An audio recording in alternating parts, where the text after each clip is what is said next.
شادی کی پہلی رات جب اس نے اپنے شوہر کا چہرہ دیکھا تو اس کی چیخ نکل گئی، کیونکہ یہ وہ شخص نہیں تھا جس کی تصویر اسے منگنی پر دکھائی گئی تھی، بلکہ یہ تو وہ ذہنی مریض تھا جسے اکثر گلی میں گزرتے بچے پتھر مارتے اور یہ ان کے پیچھے لگ جاتا، اور یہ سب کچھ وہ اکثر اپنی آنکھوں سے دیکھتی تھی۔ جب اس نے بھاگنے کی کوشش کی تو اس کی ساس نے دروازہ بند کرتے ہوئے مسکرا کر کہا کہ اب تمہیں اسی کے سرخ گلابوں کی مہک سے بھوجل اور خواب آور کمرے کی فضا میں ایک عجیب سی گھٹن اور قبض کا احساس پوری طرح حاوی تھا۔ حالانکہ جدید ترین اسٹیپلر ایئر کنڈیشن کی دھیمی اور یکسانیت سے بھرپور گنگناہٹ محسوس ہو رہی تھی، جیسے اس کی حلق میں کانٹے اگل رہے ہوں اور سانس کی نالی سکڑتی جا رہی ہو جس سے سانس لینا دشوار ہو۔ وہ دلہن کے روپ میں سجی سوری مخمل کے نرم و گداز مصریری کے کنارے پر سمٹی ہوئی تھی، مگر اس کے وجود کسی خزاں سے رسیدہ سوکھے پتے کی طرح لرز رہا تھا۔ اس نے اپنی مہندی سے سجے دونوں ہاتھوں کو آپس میں سختی سے جکڑ رکھا تاکہ اس کی بے قابو کپکپاہٹ قابو ہو سکے، مگر مہندی کے خوبصورت نقش و نگار سے مرین اس ہاتھوں کی لرزش اس کے اندر اندرونی شدید اضطراب اور طوفان کی چغلی کھا رہی تھی۔ اس کا دل پستیوں سے ٹکرانے لگا بے تاب، اور اس کی دھڑکنوں کا شور اس کے اپنے کانوں میں کسی بھاری ہتھوڑے کی طرح مسلسل ضربوں کی طرح گونج رہا تھا۔ یہ وہ رات تھی جس کے سہانے اور رنگین خواب اس نے دیکھے تھے، اپنی جاگتی آنکھوں میں سجا رکھے تھے۔ یہ وہ لمحہ تھا جب اس کی آنکھیں اپنے نئے اور حسین دور میں داخل ہونے والی تھی، جس کی تمنا ہر لڑکی کرتی ہے، مگر نہ جانے کیوں اسے خوشی اور سرشاری کے اس انمول لمحات میں ایک انجان خوف اور اندیشہ اس کے دل دماغ پر لپیٹ رہا تھا، جو کسی کالے سائے کی طرح اس کے تعاقب میں تھا۔ اس کی نگاہیں بار بار کمرے کے بند اور مضبوط لکڑی کے دروازے کی طرف اٹھ رہی تھی، اور پھر حیا اور خوف کے معاملے ملے جلے جذبات سے شرما کر جھک جاتی، اور اس کے بند دروازے کے اس پار مستقبل اس کا جیون ساتھی اور اس کے خوابوں کا شہزادہ شہریار آنے والا تھا۔ وہ شہریار جس کی دلکش تصویر اس کے موبائل فون کی گیلری میں محفوظ تھی۔ اس نے اپنی زندگی کے کتنے ہی حسین اور رونماوی سپنے دیکھ لیے۔ وہ تصویر جس میں ایک انتہائی وجیہہ اور باروب نوجوان قیمتی 3 پیس سوٹ میں ملبوس پر اعتماد انداز میں مسکرا رہا تھا، اس کی آنکھوں میں ایک ایسی مقناطیسیت چمک رہی تھی جو ہیرا کے معصوم دل میں گھر کر گئی۔ ہیرا جیسی متوسط اور سفید پوش طبقے کی لڑکی کے لیے ایسے شاندار رشتے کسی معاوضے یا جسمانی انعام سے کم نہیں تھے۔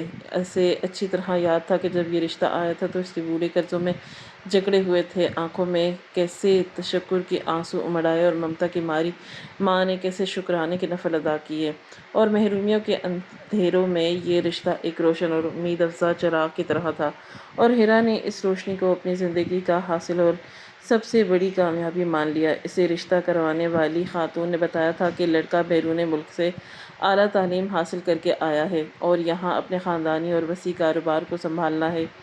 اتنے بڑے اور نامور گھرانے کی اکلوتی بہو بننا کسی خواب کی تعبیر تھی، اور آج وہ خواب حقیقت کا روپ دھار کر اس کے سامنے موجود تھا۔ یہ کمرہ جو کسی شاہی محل کے خوابگاہ کی طرح سجا ہوا تھا، اس کی دیواروں پر اٹلی سے منگواتے ہوئے مہنگے وال پیپر لگے تھے، چھت سے لٹکا کرسٹل کا فانوس اپنی مدھم رونمائی روشنی بکھیر رہا تھا، اور کروڑوں قیمتی فرنیچر یہ سب اس کی ملکیت تھی، اور اس چھوٹی سی سلطنت کی بلا شرکت غیر مالکہ تھی۔ اس نے ایک بار پھر خود کو یقین دلایا کہ یہ سب سچ ہے، کوئی دھوکہ نہیں ہے، اور وہ دنیا کی خوش قسمت ترین عورت ہے، مگر دل کے کسی تاریک کونے میں چھپا چور اسے بے چین کر رہا تھا، اور وسوسے سانپ بن کر اسے ڈس رہے تھے۔ وقت جیسے ہی تھم گیا، دیوار پر لگی قدیم گھڑی کی ایک ٹک ٹک اس کے اعصاب پر ہتھوڑے بن کر برس رہی ہو۔ انتظار کی یہ گھڑیاں طویل سے طویل ہوتی جا رہی تھیں۔ اس کا گلا شدت پیاس اور خوف سے صحرا کی طرح خشک تھا۔ سامنے تپتپاتی پر پانی کا ٹھنڈا گلاس رکھا تھا جس پر پانی کے قطرے جمے ہوئے تھے، مگر اس میں اتنی ہمت اور سکت نہیں تھی کہ وہ اٹھ کر پانی پی سکے۔ اسے ڈر لگ رہا تھا کہ اگر اسی لمحے دروازہ کھل گیا تو کیا ہوگا۔ اس اپنے بھاری بھرکم اور قیمتی عروسی جوڑے کو سنبھالنے کی ناکام کوشش کی، جس کا بوجھ اسے منو وزنی اور ناقابل برداشت لگ رہا تھا۔ سونے کے بھاری زیورات کی چمک اسے اپنی آنکھوں میں چبھتی محسوس ہو رہی تھی، جیسے یہ زیور نہیں بلکہ بیڑیاں ہوں۔ اس نے سوچا کہ شہریار جب آئے گا تو وہ اس سے کیا بات کرے گی، کیسے اس کے استقبال کرے گی، کیا وہ اسے پسند آئے گی یا نہیں۔ شرم و حیا کے تقاضے اپنی جگہ، مگر وہ اسے یہ احساس دلانا چاہتی تھی کہ وہ اس رشتے سے کتنی خوش اور مطمئن ہے۔ وہ اپنے خیالات کے تانے بانے بنتی اور مستقبل کے خاکے بناتی گم تھی کہ اچانک باہر طویل اور خاموش راہداری میں قدموں کی چاپ سنائی دی۔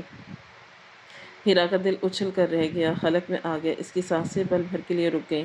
یہ قدمے کی آواز کسی اور عام صحت مند انسان کی چال نہیں، بلکہ کچھ عجیب سی لڑکھڑاتی، بے ترتیب سی گھسیٹتی ہوئی آواز، جسے کوئی بہت تھکا ہوا بیزار یا نشے کی دھت میں تھا چھوٹا بچہ شرارت کرتے ہوئے چل رہا ہو۔ ہیرا نے خود کو تسلی دی کہ شاید کوئی تھکی ہوئی ملازمہ ہو جو آخری بار کچھ دیکھنے یا ضرورت کی کوئی چیز رکھنے آئی ہو، مگر پھر وہ آواز دروازے کے عین باہر آ کر رک گئی اور ایک بھاری سانس لینے کی آواز آئی۔ ہیرا کے پورے وجود میں خوف کی سنسنی دوڑ گئی، اس کے کانوں کی لوئیں گرم ہو گئی اور ہتھیلیوں میں پسینے آ گئے۔ اب دروازے کے پتل ہینڈل پر ہاتھ رکھنے کی کھٹک محسوس ہوئی۔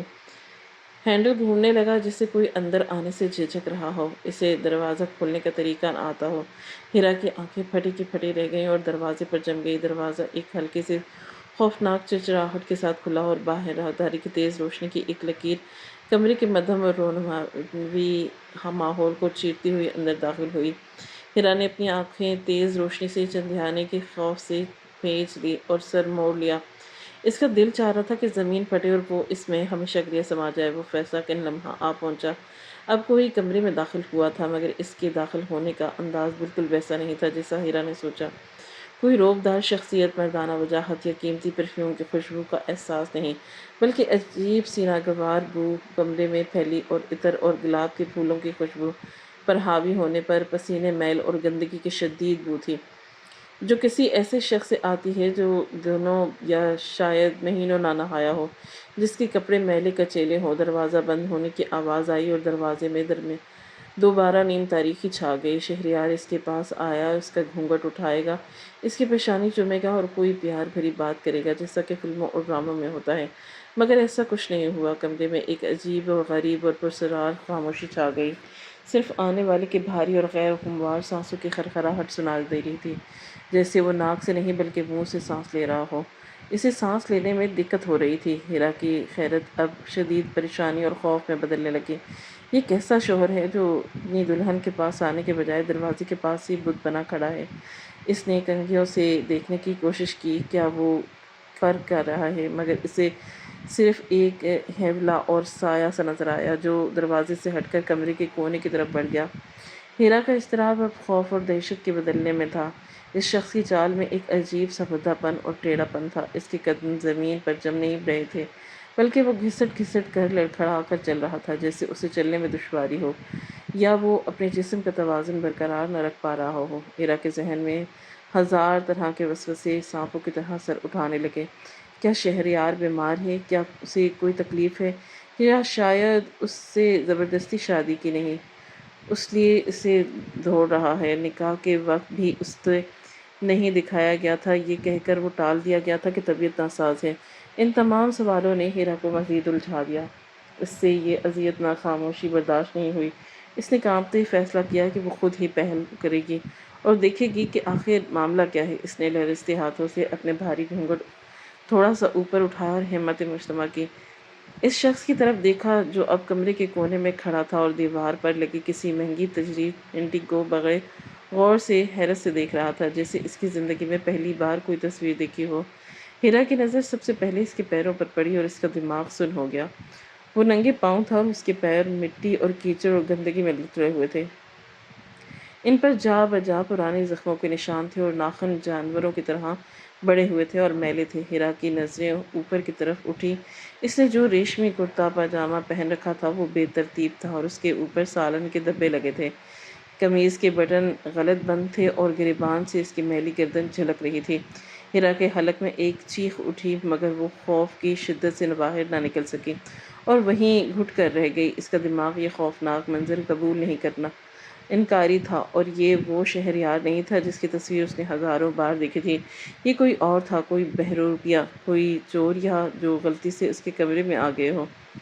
اس نے اچانک گردن کو ایک عجیب جھٹکا دے کر موڑا اور ہیرا کی طرف دیکھا، اور ہیرا کی آنکھیں حیرت اور دہشت سے پھٹی کی پھٹی رہ گئیں۔ اس کا چہرہ گرد و غبار سے اٹا ہوا تھا، داڑھی بڑھی ہوئی تھی اور بے ترتیب تھی، سر کے بال الجھے ہوئے تھے اور مٹی سے بھرے تھے جیسے کسی نے ان میں راکھ مل دی ہو، مگر سب سے خوفناک چیز اس کی آنکھیں تھیں۔ اس کی آنکھوں میں کوئی ذہانت، کوئی سمجھ بوجھ یا کوئی پہچان نہیں تھی۔ وہ بالکل خالی، ویران اور بے نور آنکھیں تھیں جس میں ایک عجیب سی وحشت اور پاگل پن ناچ رہا تھا۔ وہ منہ کھولے ہیرا کو دیکھ رہا تھا اور اس کے منہ کے کونے سے رال بہہ رہی تھی، اس کے گریبان کو بھگو رہی تھی، اور اس نے اپنے پیلے اور میلے دانتوں کو نمائش کرتے ہوئے ایک عجیب سی خوفناک ہنسی ہنسی، جو کسی انسان سے آواز سے یا زیادہ جانور سے آواز مشابہ کرتی تھی، اور جس میں کوئی جذبہ نہیں تھا۔ ہیرا کا پورا جسم برف کی طرح ٹھنڈا پڑ گیا، رونگٹے کھڑے ہو گئے اور خوف کی ایک لہر اس کی ریڑھ کی ہڈی میں کرنٹ کی طرح دوڑی۔ اس کے ذہن کے پردے میں ایک زوردار دھماکہ ہوا اور ماضی کی ایک کھڑکی کھلی۔ اسے یاد آیا کہ اس نے اس شخص کو پہلے بھی دیکھا ہے، بارہا دیکھا ہے۔ یہ وہی شخص ہے جو ان کے محلے کے بازار کی گندے نالے کے پاس نکڑ پر اکثر بیٹھا رہتا تھا۔ گلی کے آوارہ بچے اسے پتھر مارتے تھے اور جو اب میں ان پر چیختا چلاتا اور کبھی کبھی غصے میں خود کو ہی نوچتا اور کاٹنا شروع کر دیتا تھا۔ لوگ اسے پاگل کہتے اور اس سے دور رہتے۔ ہیرا خود بھی بازار سے گزرتی تو ڈر کے ماری راستہ بدل لیتی تھی یا پھر اپنا دوپٹہ کس لیتی تھی تاکہ اس کا سامنا اس وحشی نما انسان سے کبھی نہ ہو۔ مگر آج یہ یہاں کیا کر رہا تھا؟ اس کے سجے سجائے کمرے میں، اس کی سہاگ رات والی مسہری کے سامنے؟ یہ اس کا وہم تھا یا یہ حقیقت؟ یہ ایک ایسی بھیانک اور تلخ حقیقت تھی جس نے اس کے سارے خوابوں کو کچی کر دیا، اس کے پیروں میں بکھیر دیا۔ اس شخص نے اپنا ایک ہاتھ آگے بڑھایا جس کی مٹھی سختی سے بند تھی، جیسے اس میں کوئی قیمتی چیز ہو، اور دھیرے دھیرے لنگڑاتا ہوا ہیرا کی طرف بڑھنے لگا۔ خوف سے پیچھے کی ہوئی کھسکی اور بیڈ کے سرہانے سے جا لگی۔ اس کا دل چاہ رہا تھا کہ زور زور سے چیخے اور مدد کے لیے پکارے، مگر اس کی آواز کے ساتھ چھوڑ گئی تھی۔ اس کی آنکھوں کے سامنے اندھیرا چھانے لگا، اس کا دماغ معاف ہو گیا اور صرف ایک ہی سوال بار بار گونج رہا تھا کہ جو شخص جس کی تصویر دکھائی گئی تھی وہ کہاں ہے؟ یہ کون ہے؟ اور یہ بازار کا بدنام زمانہ پاگل جسے دنیا پتھر مارتی ہے، یہاں اس کے بیڈ روم میں کیا کر رہا ہے؟ اور کیا یہی اس کا مقدر ہے؟ ہیرا کے وجود میں خوف کی لہریں دوڑنے لگیں۔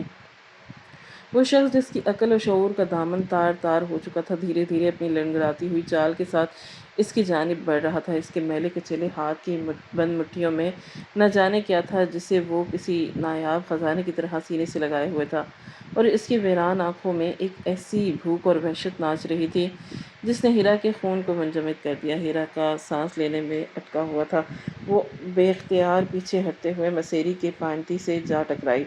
اس کا دل چاہ رہا تھا کہ وہ زور سے چیخے اور اپنے گلے کی نسیں پھاڑ کر کسی کی مدد کے لیے پکارے، مگر خوف کی شدت نے اس کی آواز چھین لی تھی اور اس کے حلق سے صرف ایک گھٹی گھٹی سی خرخراہٹ نکل رہی تھی۔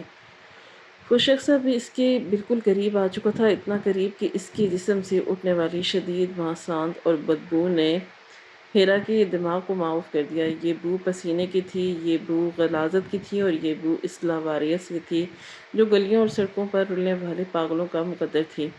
ہیرا نے اپنی آنکھیں بند کر لی اور اپنے دونوں ہاتھ اپنے چہرے کے آگے کر لیے، جیسے وہ بھیانک حقیقت وہ دیکھنے سے انکار کر رہی ہو۔ اسے لگا کہ ابھی یہ شخص اس پر حملہ کر دے گا، اسے نوچ کھائے گا، یا وہ پتھر جو اس نے مٹھی میں چھپا رکھا ہے اس کے سر پر دے مارے گا اور اس کی سہاگ رات کی اس موت میں رات بن جائے گی۔ مگر اگلے ہی لمحے ایک عجیب بات ہوئی۔ شخص ہیرا کے بالکل قریب آ کر رک گیا اور اس نے اپنا جھکا ہوا سر ہیرا کے چہرے کے قریب کیا، زور زور سے سونگھنے لگا جیسے کوئی جانور اپنے شکار کو سونگھتا ہے۔ اس کی لتوں سے نکلنے والی گرم بو ہیرا کے چہرے سے ٹکرا رہی تھی، اس کے پورے جسم میں ایک جھرجھری دوڑ گئی۔ ہیرا کی آنکھیں خوف سے کھل گئیں اور اس نے دیکھا کہ وہ شخص اس کے زیورات کو بڑی حیرت سے دیکھ رہا تھا۔ اس نے اپنا میلا ہاتھ بڑھایا اور ہیرا کے گلے میں پڑے بھاری تلتلاتی ہار کو چھو لیا۔ اس کے ناخنوں میں بھری میل، سیاہ میل ہیرا کے گردن کے نازک جلد کو چھو رہی تھی، اور ہیرا کو لگا جیسے کسی زہریلے بچھو نے اسے ڈنگ دیا ہو۔ اب اس کے صبر کا پیمانہ لبریز ہوا اور برداشت کی تمام حدیں ٹوٹ گئیں۔ اس کے اندر سے زندگی کی بقا کی جنگ لڑنے والا جلدتی جذبہ بیدار ہوا، اور اس نے اپنی پوری قوت جمع کر کے ایک شگاف چیخ ماری جس نے کمرے کے در و دیوار کو ہلا کر رکھ دیا۔ پھر اس نے پوری جان لگا کر اس شخص کو اپنے آپ سے دور کیا جو شاید اس کے رد عمل کے لیے تیار نہیں تھا۔ لڑکھڑا کر پیچھے گرا اور قالین پر اوندھے منہ جا پڑا۔ اس کے گرتے ہی اس کی مٹھی کھل گئی اور اس میں سے ایک چھوٹا سا مردہ چڑیا کا بچہ نکل کر قالین پر گر گیا، جسے دیکھ کر ہیرا کی رہی سے یہ ہمت بھی جواب دے گئی اور اس کے معدے میں ابکائی کا ایک طوفان مڈ آیا۔ ہیرا کو سمجھ آ گئی کہ وہ یہاں ایک پل بھی نہیں رہ سکتی، ورنہ وہ پاگل ہو جائے گی یا خوف سے مر جائے گی۔ اس نے اپنے بھاری لہنگے کو دونوں ہاتھوں سے اٹھایا اور ننگے پاؤں دروازے کی طرف بھاگ گئی۔ اس کا دل پسلیوں کو توڑ کر باہر آنے کے لیے بےتاب تھا اور اس کی ٹانگیں کانپ رہی تھیں، مگر وہ گرتی پڑتی دروازے تک پہنچی اور اس نے کانپتے ہوئے ہاتھوں سے دروازے کا ہینڈل تھام لیا۔ اسے امید تھی کہ شاید دروازہ کھل جائے اور وہ باہر بھاگ کر سب کو بتا سکے کہ اندر کیا قیامت ٹوٹ پڑی، کہ اندر کوئی بہروپیہ گھس آیا جس نے اس کی زندگی برباد کر دی، جس نے اس کی پوری قوت سے ہینڈل گھمایا اور خوش قسمتی سے دروازہ ممکن نہیں تھا، ایک جھٹکے سے دروازہ کھل گیا۔ ہیرا باہر کی طرف لپکی اور اس کے سامنے لمبی چوڑی راہداری تھی جہاں فانوس کی روشنیاں جگمگا رہی تھی۔ ہیرا نے ایک لمبی سانس لی اور شاید اب وہ محفوظ ہے، مگر یہ اس کی خام خیالی تھی۔ جیسے ہی اس نے راہداری میں قدم رکھا، اس کے سامنے جو منظر تھا اس نے اس کے قدموں کو وہیں جما دیا۔ سامنے بیگم صاحبہ یعنی اس کی ایک بڑی شان اور تمکنت سے کھڑی تھی۔ اس کے چہرے پر کوئی گھبراہٹ، کوئی پریشانی یا کوئی سوال نہیں تھا، بلکہ ایک عجیب پرسکون اور سرد تاثر تھا جو ہیرا کے لیے اندر موجود پاگل شخص سے بھی زیادہ خوفناک تھا۔ ان کے پیچھے دھوکتی کٹی اور سخت غیر ملازمائیں بازو باندھے کھڑی تھی، جیسے وہ اسی جیل کو وارڈن ہو اور کسی قیدی کے قرار دینے کا انتظار کر رہی ہو۔ ہیرا جو ابھی ابھی موت کے منہ سے نکل کر آئی تھی، اپنی ساس کو دیکھ کر ایک لمحے کے لیے سن ہو گئی۔ اسے اپنی آنکھوں پر یقین نہیں آ رہا تھا۔ جس گھر میں اتنا بڑا سانیہ ہو، وہاں اس کی مالکن اتنی اطمینان سے کیسے کھڑی ہو سکتی ہے؟ ہیرا دیوانہ وار آگے بڑھی اور بیگم صاحبہ کے قدموں میں گر گئی۔ اس کے آنسو کی گالوں پر بہہ رہے تھے اور اس کا کاجل بہہ کر اس کے پورے چہرے کو کالا کر رہا تھا۔ اس نے بیگم صاحبہ کے پاؤں پکڑ لیے اور ہچکیوں کے درمیان دہائی دینے لگی کہ بیگم صاحبہ غضب ہو گیا، آپ اندر دیکھیں کون ہے؟ وہ شہریار نہیں ہے، وہ تو کوئی اور ہے، وہ تو وہی پاگل ہے جو بازار میں پتھر مارتا ہے۔ خدا کے لیے مجھے بچائیں، کوئی بہروپیہ اندر گھس آیا ہے، اس نے مجھے مارنے کی کوشش کی ہے، پولیس کی بلائیں، شہریار ہونے کہن میرے ساتھ دھوکا ہوا ہے۔ ہیرا رو رو کر فریاد کر رہی تھی اور اسے امید تھی کہ ابھی بیگم صاحبہ گھبرا جائیں گی اور اندر جا کر اس شخص کو باہر نکلوائیں گی، مگر بیگم صاحبہ نے اسے جھک کر اٹھانے یا تسلی دینے کی زحمت بھی نہیں کی۔ وہ اپنی جگہ پر بت بنی کھڑی رہی اور ان کی آنکھوں میں موجود سرد مہری نے ہیرا کے دل میں ایک نیا خوف پیدا کر دیا۔ بیگم صاحبہ نے ایک حقارت بھری نظر ہیرا کے بکھرے ہوئے حلیے اور بہتے ہوئے آنسو پر ڈالی اور پھر ایک ملازمہ کو اشارہ کیا کہ ملازمہ آگے بڑھے اور اس نے ہیرا کو بازو سے پکڑ کر سختی سے کھڑا کر دیا۔ ہیرا حیرت سے کبھی ملازمہ کو دیکھتی اور کبھی اپنی ساس کو۔ اسے سمجھ نہیں آ رہی تھی کہ یہ کیا ہو رہا ہے۔ بیگم صاحبہ نے اپنے ہونٹوں پر ایک زہریلی مسکراہٹ سجائی اور انتہائی ٹھنڈے اور سپاٹ لہجے میں کہا کہ بہو تماشا مت بناؤ اور اپنی آواز نیچی رکھو، یہ شریفوں کا گھر ہے، کوئی مچھلی بازار نہیں۔ تمہاری چیخیں نیچے ہال تک جا رہی ہیں جہاں ابھی بھی کچھ مہمان موجود ہیں، اگر کسی نے سن لیا تو ہماری کیا عزت رہ جائے گی؟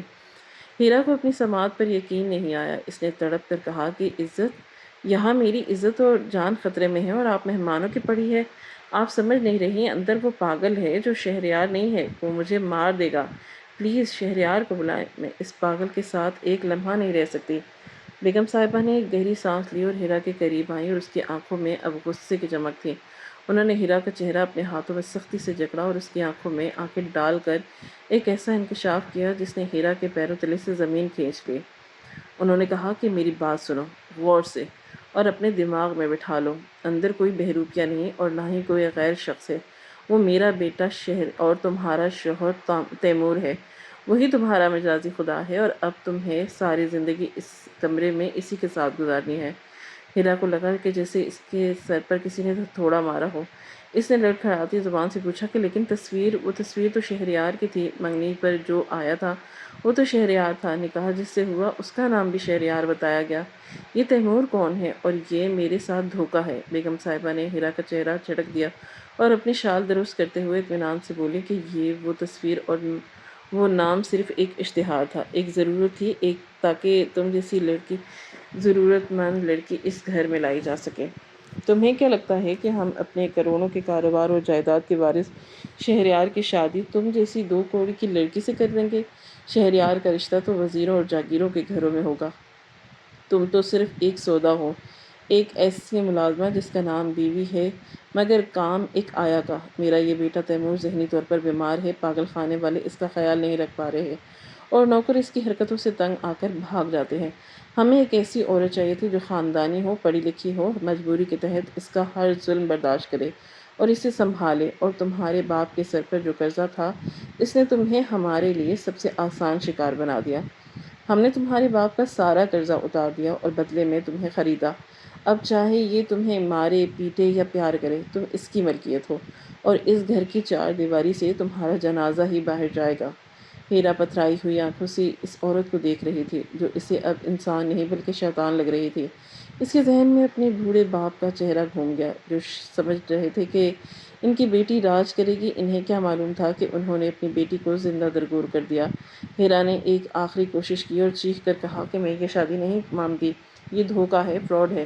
میں پولیس کے پاس جاؤں گی، میں سب کچھ بتاؤں گی، تم لوگوں نے میرے ساتھ کیا کیا۔ میں ابھی یہاں سے جا رہی ہوں۔ یہ کہہ کر ہیرا نے بھاگنے کی کوشش کی اور سیڑھیوں کی طرف رخ کیا، مگر وہ 2 قدم ہی اٹھی تھی کہ ان دونوں سخت جان ملازماؤں نے اسے دونوں ہاتھوں سے دبوچ لیا۔ ہیرا نے مزاحمت کی، اپنے ہاتھ پاؤں چلائے اور مدد کے لیے چلائی، مگر اس حویلی کی اونچی دیواریں اور بند کمروں میں اس کی آواز سننے والا کوئی بھی نہیں تھا۔ ملازماؤں نے اسے کسی بے جان گڑیا کی طرح گھسیٹا اور واپس اسی کمرے کے دروازے کی طرف لے آئیں جہاں سے وہ بھاگی تھی۔ ہیرا نے اپنے پاؤں زمین پر رگڑے اور بیگم صاحبہ کے سامنے ہاتھ جوڑے کہ خدا کے لیے مجھے رحم کریں، مجھے اس جہنم میں مت دھکیلیں۔ میں آپ کے گھر کے برتن دھو لوں گی، جھاڑو لگا لوں گی، مگر مجھے اس پاگل کے حوالے مت کریں، وہ مجھے مار دے گا۔ بیگم صاحبہ کے چہرے پر رحم کا ایک ذرہ بھی نہیں آیا۔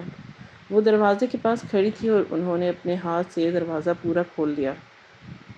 اندر کمرے کے قالین پر وہی پاگل بیٹھا اب اس مردہ چڑیا کے ساتھ کھیل رہا تھا اور عجیب عجیب آوازیں نکال رہا تھا۔ بیگم صاحبہ نے ہیرا کو حکم دیا کہ اسے اندر پھینکو۔ ملازماؤں نے ہیرا کو اٹھا کر کمرے کے اندر دھکا دیا۔ ہیرا منہ کے بل قالین پر گری، اس کا بھاری عروسی جوڑا اس کے گرد پھیل گیا۔ وہ فوراً پلٹی تاکہ دروازے کی طرف بھاگے، مگر تب تک بہت دیر ہو چکی تھی۔ بیگم صاحبہ دروازے کے بیچ میں کھڑی تھی اور آخری بار ہیرا کو دیکھ رہی تھی۔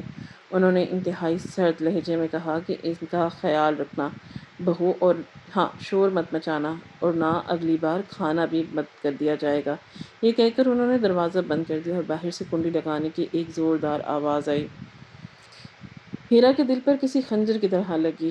ہیرا نے بھاگنے کو دروازہ پیٹنا شروع کر دیا اور روتی چیختی رہی اور دروازے پر مکے برساتی رہی، مگر باہر گہری خاموشی تھی، جیسے وہاں کوئی موجود بھی نہ ہو۔ وہ اب دوبارہ اسی کمرے میں قید تھی جہاں موت اور وحشت اس کا انتظار کر رہی تھی۔ اس کا سانس پھول چکا تھا اور وہ نڈھال تھی۔ دروازے کے ساتھ ہی زمین پر بیٹھ گئی۔ کمرے کی روشنیاں اب اسے مزید بھیانک لگ رہی تھی۔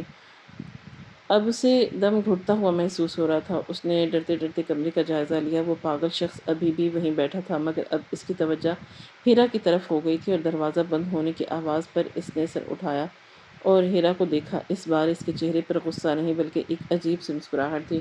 اس نے وہ مردہ چڑیا وہیں قالین پر چھوڑی اور گھٹنوں کے بل چلتا ہوا ہیرا کی طرف آنے لگا۔ ہیرا دیوار کے ساتھ چپک گئی۔ اس کا پورا وجود کانپ رہا تھا۔ اسے سمجھ نہیں آ رہا تھا کہ وہ کیا کرے۔ وہ اس کمرے میں اکیلی تھی اور اس کا کوئی پرسان حال نہیں تھا۔ اس کے خواب میں اس کی امیدیں، اس کی زندگی، سب کچھ اس رات میں ختم ہو گئی۔ اسے اب بے یقین ہو گیا تھا کہ وہ یہاں سے کبھی زندہ باہر نہیں جا سکے گی۔ اس نے اپنے گھٹنوں میں سر دیا اور پھوٹ پھوٹ کر رو پڑی، مگر اس کے آنسو پوچھنے والا کوئی نہیں تھا۔ وہ سوچ رہی تھی کہ شہریار کہاں ہے، کیا اسے اس سازش کا علم ہے یا اسے بھی اندھیرے میں رکھا گیا ہے، لیکن ساس کی باتوں سے تو لگ رہا تھا کہ یہ سب ایک سوچے سمجھے منصوبے کا حصہ ہے، جس میں ہر کردار نے اپنا حصہ بخوبی نبھایا اور قربانی کا بکرا صرف ہیرا کو بنا دیا گیا۔ کمرے میں ایئر کنڈیشن کی آواز کے ساتھ اب اس پاگل کی ہنسی بھی شامل ہو گئی، جو دھیرے دھیرے قہقہوں میں بدل گئی، اور ہیرا کو یوں لگ رہا تھا جیسے یہ قہقہے اس کی بے بسی اور بربادی کا مذاق اڑا رہے ہوں، اور وہ رات اس کی زندگی کی سب سے حسین رات ہونی تھی اور اب ایک طویل اور بھیانک خواب بن گئی تھی جس کی کوئی صبح نظر نہیں آ رہی تھی۔ ہیرا کی نگاہیں اب بار بار بند دروازے پر جم گئی، جو اب شاید کبھی نہیں کھلنا تھا، اور دوسری طرف وہ شخص تھا جو اب اس کا مقدر بن گیا تھا، ایک ایسا مقدر جس سے فرار کوئی راستہ نہیں تھا۔ ہیرا کی سسکیوں اور دیوار سے سر ٹکرانے کی آواز درمیانی کمرے میں ایک ایسی ویرانی ناچ رہی تھی جو قبرستانوں کے خاموشی راستوں کا حادثہ ہو۔ وہ قالین پر گری ہوئی کسی ٹوٹی ہوئی پتنگ کے مانند بے جان پڑی ہوئی تھی، اور اس کے سامنے وہ شخص جسے دنیا پاگل اور دیوانہ کہتی تھی اب پرسکون ہو کر دوبارہ اپنی جگہ پر بیٹھ چکا تھا۔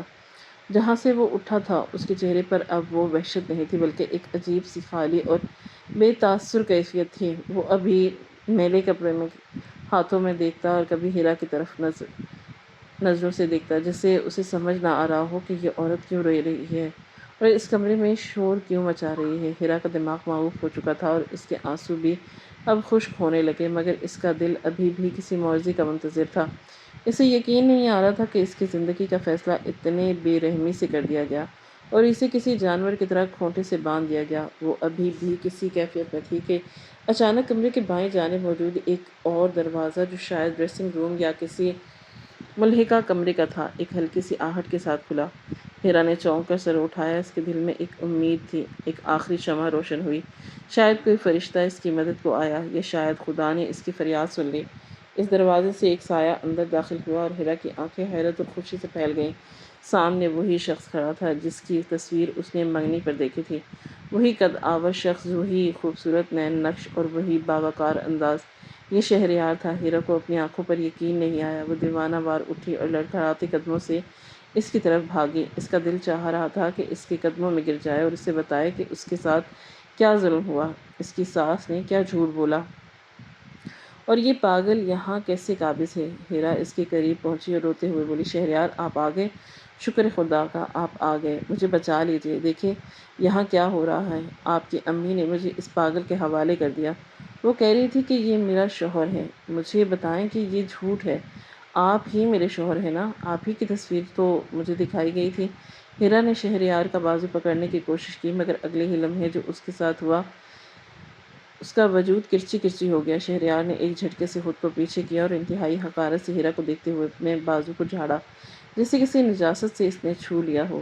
اس کے چہرے پر ہمدردی یا محبت کا کوئی شائبہ تک نہ تھا، بلکہ ایک طنزیہ اور زہریلی مسکراہٹ تھی، جو اس کی خوبصورت شخصیت کو بھیانک بنا رہی تھی۔ شہریار نے اپنی جیب سے سگریٹ کا پیکٹ نکالا اور بڑے اطمینان سے ایک سگریٹ سلگاتے ہوئے دھواں فضا کے بکھیر دیا۔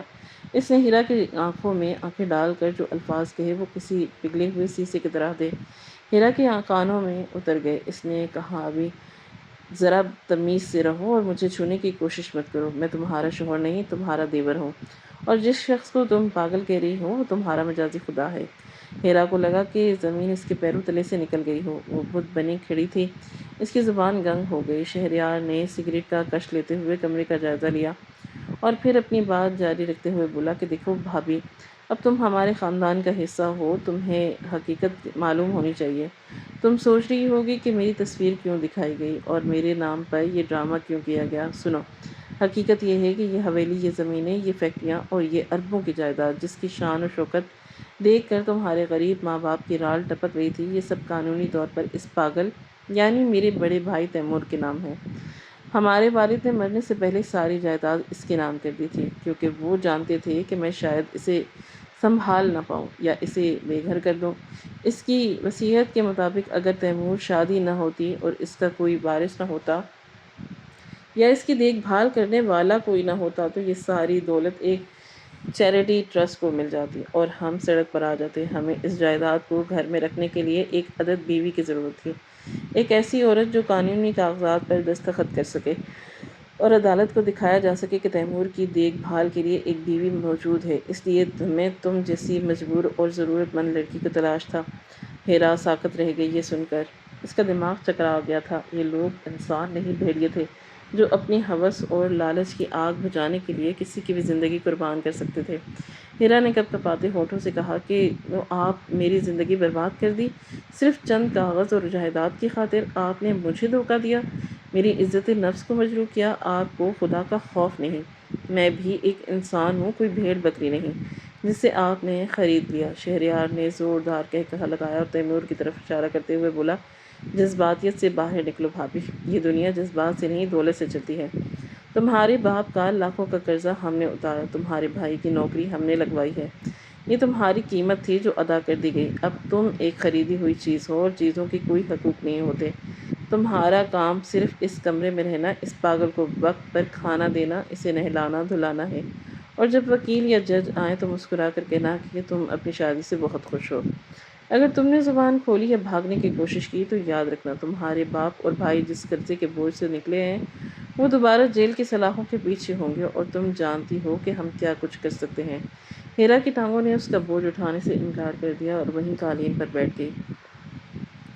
وہ بے بسی کی تصویر بنی اس شخص کو دیکھ رہی تھی جو شکل سے فرشتہ اور سیرت سے شیطان تھا۔ اسے اب تیمور سے زیادہ خوف شہریار سے آ رہا تھا، کیونکہ تیمور تو ذہنی مریض تھا جسے اپنے اچھے برے کی تمیز بھی نہیں تھی، مگر شہریار تو ہوش و حواس میں تھا۔ وہ عقل و شعور رکھتا تھا اور اس کے باوجود اتنا ظالم اور شفاف تھا۔ ہیرا کو پہلی بار احساس ہوا کہ اصل پاگل کون ہے، وہ جو گلی میں پتھر مارتا ہے یا جو سوٹ بوٹ پہن کر رشتوں کا تقدس پامال کرتا ہے اور معصوم زندگیوں سے کھیلتا ہے۔ شہریار سگریٹ کا آخری کش لے کر تیمور کے پاس گیا اور اس کے کندھے پر ہاتھ رکھا اور بولا، کیوں بھائی جان، کیسی لگ رہی ہے آپ کو گڑیا؟ اب یہ آپ کے ساتھ رہے گی، جو دل کرتا ہے کرو، آپ یہ کھلونا ہے۔ تیمور نے شہریار کی طرف دیکھا اور پھر ایک عجیب سی معصومیت سے مسکرایا، جس سے اسے بھائی کی بات سمجھ آ گئی ہو، اور شہریار نے ہیرا کی طرف ایک آخری وارننگ بھری نظروں سے دیکھا۔ کہا، صبح ناشتے پر نیچے مت آنا، تمہارا کھانا یہیں آ جائے گا، اور ہاں، دروازہ باہر سے لاک رہے گا تاکہ تم کوئی بے وقوفی نہ کرو۔ کہہ کر وہ اس شان سے واپس مڑا اور دروازہ کھول کر باہر نکل گیا۔ ہیرا کی نظر کے سامنے اندھیرا چھا گیا۔ اب اس خاموشی میں ایک نئی اور تلخ حقیقت شامل تھی۔ ہیرا جان چکی تھی کہ اب کوئی امید نہیں، کوئی راستہ نہیں۔ وہ ایک ایسے جال میں پھنس چکی ہے جس کے تانے بانے لالچ اور بے حسی سے بنے ہوئے ہیں۔ اس نے سر اٹھا کر تیمور کو دیکھا، جو اب اس کے قریب گھٹنوں کے بل چلتا ہوا آ رہا تھا۔ ہیرا ڈری نہیں، شاید خوف کی حد ختم ہو چکی تھی، یا شاید اس شہریار کی باتوں نے اتنا پتھرا دیا تھا کہ اب اسے کوئی چیز کا ڈر نہیں رہا۔ تیمور اس کے قریب آیا اور اس کے دوپٹے کا کونا پکڑ کر کھیلنے لگا۔ اس کی آنکھوں میں وحشت نہیں تھی، بلکہ ایک سوال تھا، ایک انجانی سی وابستگی۔ ہیرا کو اس لمحے شدت سے احساس ہوا کہ اس کمرے میں موجود دونوں افراد قیدی ہیں۔ وہ اپنی غربت اور مجبوری کی قیدی تھی اور تیمور اپنی بیماری اور اپنے خاندان کے لالچ کا قیدی۔ وہ دونوں قربانی کے بکرے تھے جنہیں دولت کی دیوی کے قدموں میں بھینٹ چڑھا دیا گیا۔ ہیرا نے ایک گہری آہ بھری اور اپنی آنکھ خود بند کر دی۔ اسے اپنے ماں باپ پر غصہ نہیں رہا تھا، بلکہ ترس آ رہا تھا کہ وہ کسی قدر سادہ لوگ تھے کہ ظاہری چمک دمک اور امیر گھرانے کے روب میں آ کر اپنی بیٹی کی بربادی کا سامان کر بیٹھے۔ یہ کہانی صرف ہیرا کی نہیں تھی، یہ ہمارے معاشرے کی ہزار لاکھوں بیٹیوں کی تھی جو جہیز کی لعنت اور دولت کی نمائش کی بھینٹ چڑھ جاتی ہیں۔ یہ ان والدین کے لیے ایک عبرتناک سبق تھا جو رشتہ طے کرتے وقت لڑکے کا کردار، اس کا اخلاق اور اس کی حقیقت جاننے کے بجائے صرف اس کا بینک بیلنس، اس کی کوٹھی اور اس کی گاڑی دیکھتے ہیں۔ یہ کہانی چیخ چیخ کر بتا رہی تھی کہ ہر چمکتی چیز سونا نہیں ہوتی اور ہر بڑی حویلی میں سکون نہیں ہوتا۔ بعض اوقات کچی دیواروں والے گھر میں جو سکھ اور تحفظ ہوتا ہے، وہ ان محلات میں میسر نہیں ہوتا جہاں انسانوں سے زیادہ پتھر اور روپوں کی قدر ہوتی ہے۔ ہیرا نے سوچا کہ سوشل میڈیا کے اس دور میں جہاں ہر چیز فلٹر لگا کر پیش کی جاتی ہے، رشتے بھی اب ایک دھوکہ بن چکے ہیں۔ تصویریں جھوٹ بولتی ہیں اور ہم ایک تصویروں کے پیچھے بھاگتے بھاگتے حقیقت کو فراموش کر دیتے ہیں۔ یہ کہانی ہمیں سکھاتی ہے کہ رشتہ کرتے وقت چھان بین کرنا ضروری ہے، اور آنکھیں بند کر کے کسی پر بھی بھروسہ کرنا کس قدر مہلک ثابت ہوگا۔ ہیرا کی شادی کی پہلی رات ایک ماتم میں بدل چکی تھی، مگر یہ ماتم اس کی ذات تک محدود نہیں تھا، بلکہ یہ انسانیت کا ماتم تھا، یہ اقتدار کا ماتم تھا اور معاشرتی ڈھانچے کا ماتم تھا جہاں عورت کو صرف ایک سودا سمجھا جاتا ہے۔ ہیرا نے فیصلہ کیا کہ وہ زندہ رہے گی اور مرے گی نہیں، کیونکہ موت تو بہت آسان ہے اور وہ زندہ رہ کر اس ظالم کا سامنا کرے گی۔ شاید قدرت نے اسے کسی بڑے مقصد کے لیے چنا ہے، شاید وہ تیمور کے ذریعے اس خاندان کے گناہوں کا کفارہ ادا کر سکے، یا شاید وہ ایک دن ان ظالموں کے سامنے کھڑی ہو سکے۔ رات کا اندھیرا گہرا ہوتا جا رہا تھا، مگر ہیرا کے دل میں اب ایک مدھم سی روشنی جاگ اٹھی، شعور کی روشنی اور حقیقت کو تسلیم کرنے کی روشنی۔ اس نے تیمور کے سر پر ہاتھ رکھا، جو اب اس کے قدموں میں سر رکھ کر بچوں کی طرح سو چکا تھا، اور ہیرا کی آنکھوں سے گرنے والا ایک آنسو تیمور کے گال پر گرا، جو شاید ان دونوں کے درمیان ایک نئے اور خاموش رشتے کی بنیاد تھی۔ ایک ایسا رشتہ جو درد کا تھا، جو دکھ کا تھا، مگر جو سچا تھا۔ شہریار اور اس کی ماں کی جھوٹی دنیا سے بہت دور، یہ دو ٹوٹی ہوئی روحیں اب ایک دوسرے کے سہارا تھیں، اور یہی اس خوفناک رات کا سچ تھا۔